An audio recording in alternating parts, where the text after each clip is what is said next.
Да, сегодня произошло примечательное событие для всех архивистов республики. Увидела свет книга Ираиды Самоновны Клеориной «Личный фон, который поступил и хранится в нашем Национальном архиве Республики Саха-Якутия». Она сама начала передавать, она передавала частями, начали изучать, можно сказать,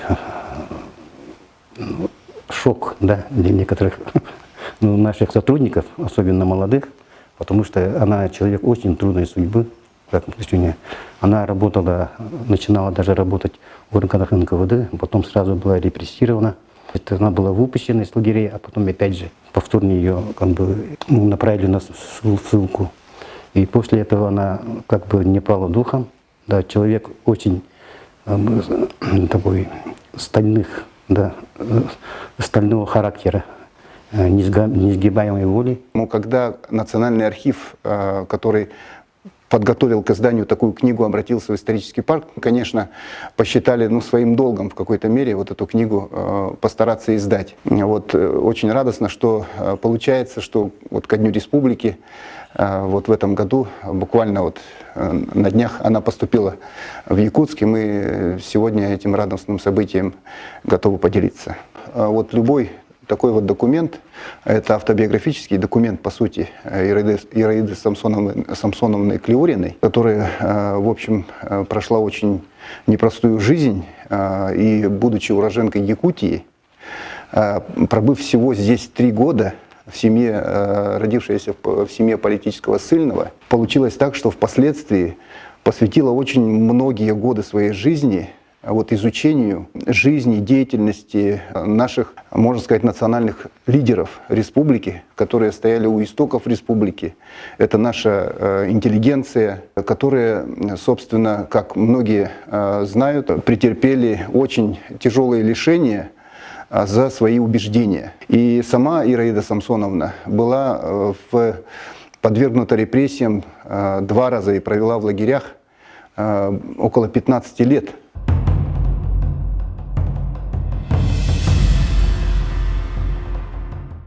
Она занималась биографией деятелей, выдающихся представителей национальной интеллигенции XX века.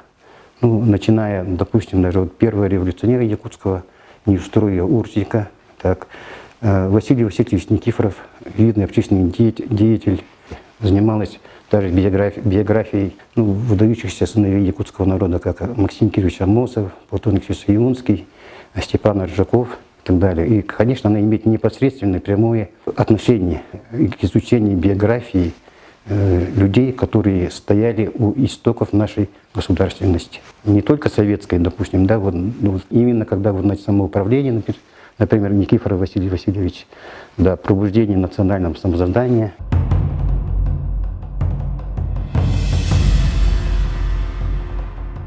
Ираида Самоновна Клеорина, она прожила достаточно длинную, богатую различными событиями жизнь. Она сама является уроженкой города Якутска, нашей землячкой. Правда, уехала, ее вывезли отсюда родители в 2-летнем возрасте. Отец был политическим ссыльным, социалистом, одним из членов народнического движения в России. Был сослан Самон Маркович Клеорин. Мама была учительницей. Мама ее Малькова, она приехала вместе с папой. Папа был сослан. Такой образ жен декабристов, он прочно сидел в менталитете русской интеллигенции. Шли вслед за мужьями в глухую якутскую тайгу. Продолжила в Якутии работать в Кресхальджайской школе. В частности, она преподавала для детей, уроки давала. Когда она вместе с родителями уехала на пароходе из Якутска, отплыла. И здесь она описывает, как впервые увидела на том же самом пароходе Василия Васильевича Никифорова. Это известный общественно-политический деятель Якутии, это первый писатель Якутии, драматург, журналист, публицист. Такой факт она детский приводит, что она увидела высокого господина, вот, в костюме, в плаще, в шляпе. Она длительное время вот, провела вот, в ГУЛАГе, вот, была репрессирована в 1937 году, потом повторно вот, была репрессирована это уже в 50-м году. Причинами ее заключения были это политические. Это в 1937 год, когда в нашей стране вот, развернулся большой террор. Вот, ее обвинили в шпионаже в пользу Японии. Тут огромный вот объем книги посвящен как раз вот истории репрессий вот, на личном опыте. После первого освобождения из заключения, это 1949 год, к ней напрямую обратился председатель Союза писателей Якутии, это Золотарев, это Николай Якутский, вот, имел свой псевдоним, вот, который попросил ее написать пьесу, сценарий, вот, посвященный первому якутскому революционеру, это Неустроеву Урсику.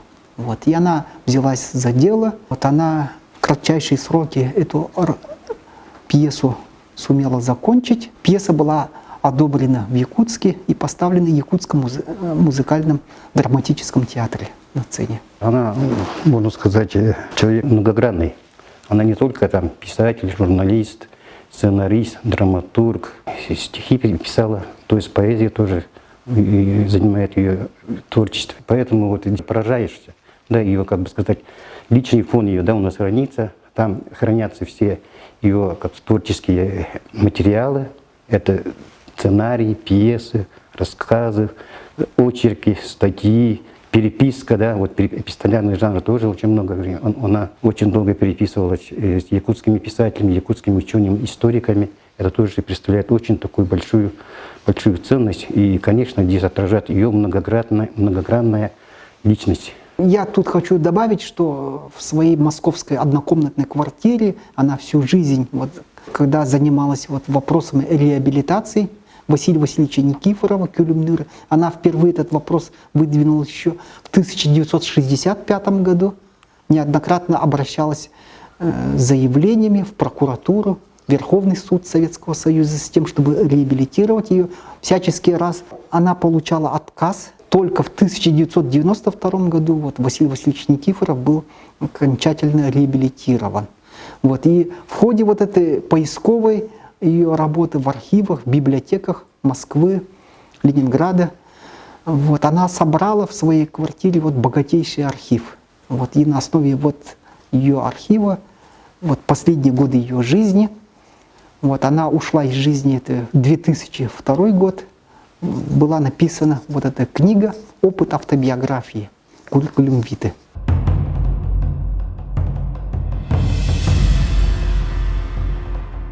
У нас есть свои правила, да, свои как архивисты, правила обработки исторических документов, так, правила издания документов. Мы должны как бы передать в аутентичном варианте все это, как в документе, ну, передать содержание и текст документа. Мы ничего не можем ни убавить, ни прибавить. Как бы это есть исторический источник.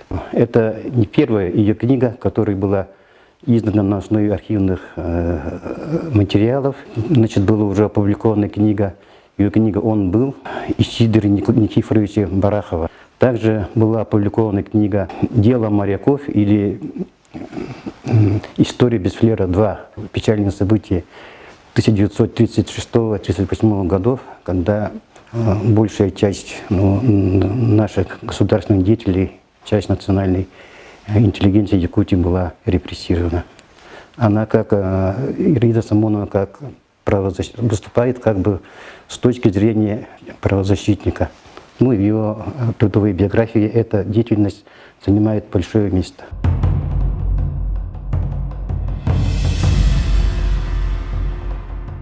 Ценность этой книги заключается в том, что вот здесь очень выпукло, ярко описана повседневная история, повседневная жизнь вот, не только вот лидеров государственности Якутии, но и простых представителей интеллигенции, и русской, и якутской, и эмигрантов, и якутских эмигрантов.